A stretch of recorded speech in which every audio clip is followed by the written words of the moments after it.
नमस्कार, रामकृष्णारी. माझ्या चॅनल तुमचे स्वागत आहे. माझे नाव लक्ष्मी. मी आज तुम्हाला श्री नर्मदा पुराण रेवाखंड पूर्वार्ध मराठी अनुवाद वाचून दाखवणार आहे. त्वदीय पाद पंकजम नमामि देवी नर्मदे. अध्याय 6. सहेतुक रेवा नाममत्व व मयूर कल्पवर्णम. ओम नमो नर्मदाये. श्री मार्कंडेय वाच. पूर्ण युगांत संप्रमाते तृतीय नृप सत्यम द्वादशार्क प्रभुत्वा भगवान लीला लोहित. मुनिश्रेष्ठ श्री मार्कंडेय वदले, हे नृपशेषा, पुन्हा तृतीय युगाचा अंत झाल्यावर भगवान नील लोहित श्री शंभूंनी 12 सूर्यरूपी शरीर धारण केले.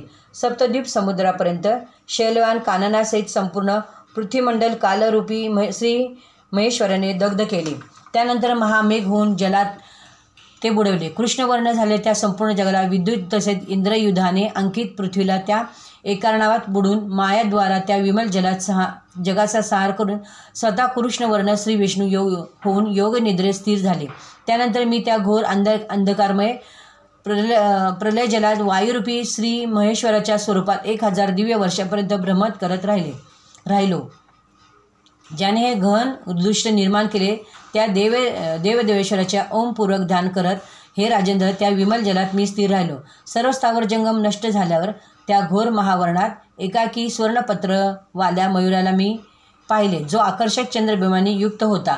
सुंदर नेत्र असलेला नीलकंठ होता. त्यानंतर तो मयूर त्या महावर्णावात मोठ्या आवाजात विक्षोभ करत 3 शिखरांचा शिखंडी त्रैलोक्याचा रक्षक असा महानुभाव भ्रमण करू लागला.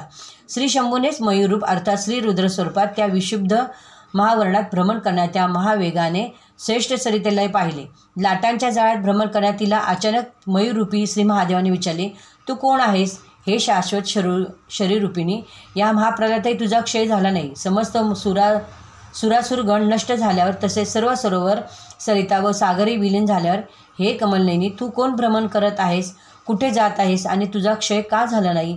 श्री नर्मदा उत्तरली, हे देवेश, आपल्या कृपेने मला मृत्यू आला नाही.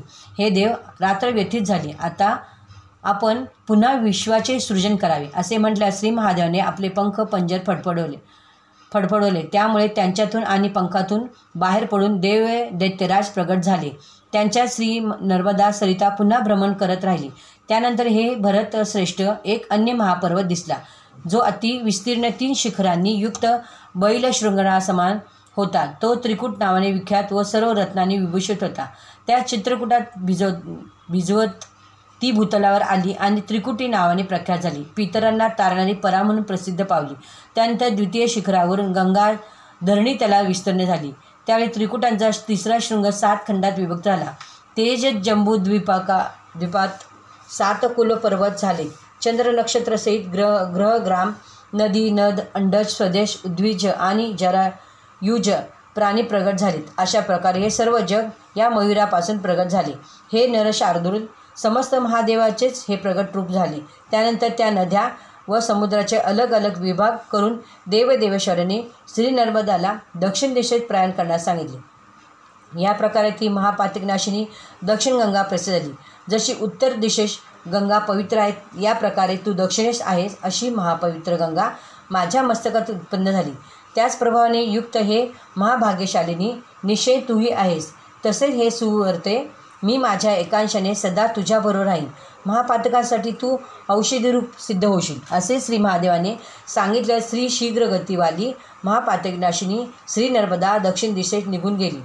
वृक्षशैल्य प्राप्त झाल्यावर चंद्रमौळी श्री शंभूच्या अनुग्रहाने महावेगाने जलप्रवाहाने श्री महादेवी प्रेरित जलमयी उन्नत श्री नर्मदा ती महीपती श्री महादेव द्वारा महिती नावाची प्रसिद्ध झाली. तपस्या करताना त्या श्री महादेवाच्या त्रिशूळाच्या अग्रभागातून काही जलबिंदू पडल्यामुळे ती शोण नावाने प्रसिद्ध झाली.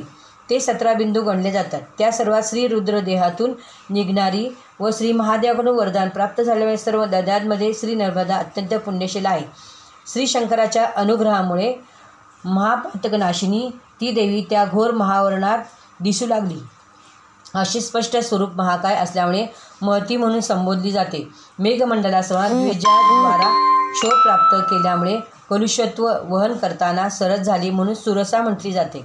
सर्व लोकांना अभय प्रदान करणारे तसेच संसार सागरात बुडणाऱ्या कृपा करणे कृपा नावाने ज्ञात आहे. प्राचीन पुण्यमयी कृतयुगात दिव्य मंदार वृक्षांनी अलंकृत कल्पवृक्षांनी व्याप्त फुललेल्या रोहित वृक्षांनी घेरलेली मंदगतीने वाहणारी मंदाकिनी घोषित झाली. महाराणावाच्या प्रलय जलाला भेदून इहलोकात शीघ्र आली म्हणून सिद्ध व देवतांना पूजित अशी ती महाराणावा वर्णिली जाते. विविध कमळांनी युक्त आणि वृक्ष पर्वतावरील हत्तींनी व्याप्त विपुल पर्वतांना भेदून महासागराकडे धाव घेणारी सर्व दिशात उच्च आवाजात भ्रमण करणारी जिथे तिथे भूमीला स्नान घालत विराजमान करत असते म्हणून तिला रेवा म्हणतात. पत्नी पुत्रींनी अत्यंत दुःखी शापांनी घेरलेल्या मनुष्याला पापरहित करणारी अशी ती विपापा नावाने ओळखली जाते. मलमूत्र धूळ रक्त आदी घाण्याने युक्त शरीररूपी पाशांनी बद्ध व्यक्तींना संसार सागरात तारणारी आणि पाशमुक्त करणारी असल्यामुळे विपाशा नावाने जाणतात. ही श्री नर्मदा निर्मल जलवाली सुंदर चंद्रमुखी तसे महाघोर अंधकारातही महाप्रभेसारखी असल्यामुळे हे नृपशस्त्रा विद्वानांनी हिला विमला समजले आहे. चंद्रकिरणासमान आणि चंद्रऋषीसम प्रभावशाली हस्तांनी अर्थात विश्वाला प्रसन्न करत वाहणारी ही करभा नावाने प्रसिद्ध झाली. हे भारत लोकांचे केवळ दर्शनाने रंजन करत असल्यामुळे धातुरक रंजना नाव सार्थक झाले.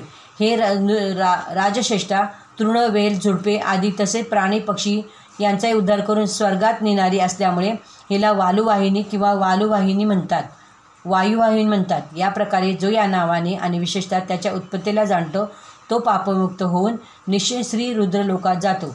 हा स्कंद पुराणातील